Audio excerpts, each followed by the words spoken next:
বন্ধুরা মাম্পিদের গাছে এসছি, দেখি কি বড় বড় দুটো গন্ধরাজ লেবু হয়েছে। দেখো আর পিকনিক হবে এইটা দিয়ে। লাল শাক, এখানে আবার লাল শাক, ধনে পাতা আছে, সব গাছ হয়েছে।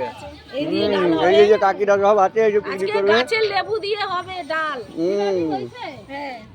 এই যে কড়াইতে মাটি লাগানো হচ্ছে, তাও লাগাচ্ছে এই যে ভাইরাল, এই যে আমাদের ভাইরাল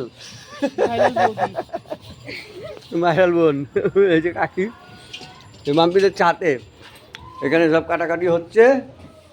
এই যে চেয়ার টেবিল সব একদম লেগে গেছে। চেয়ার টেবিল, বেগুন ভাজা এই যে হবে, চাল ভিজানো, ডাল হচ্ছে, এটা মাছের মাথা দিয়ে হবে। এই চাল ভিজানো হয়ে গেছে, এই সব আছে, কড়াইশুঁটি আছে, ধনে পাতা, আদা, আলু, এই লোকাল হবে। আর রাত্রিবেলায় স্পেশাল হবে, রাত্রিবেলায় স্পেশাল। উনুন কোয়, এই যে উনুন পুজো হয়ে গেছে, আরেকটা উনুন আছে বড়। রাত্রিবেলা কি হবে? রাত্রিবেলা কি কি হবে গো? চিকেন আর উল্লাস হবে না? উল্লাস উল্লাস হবে, ঠিক ঠিক।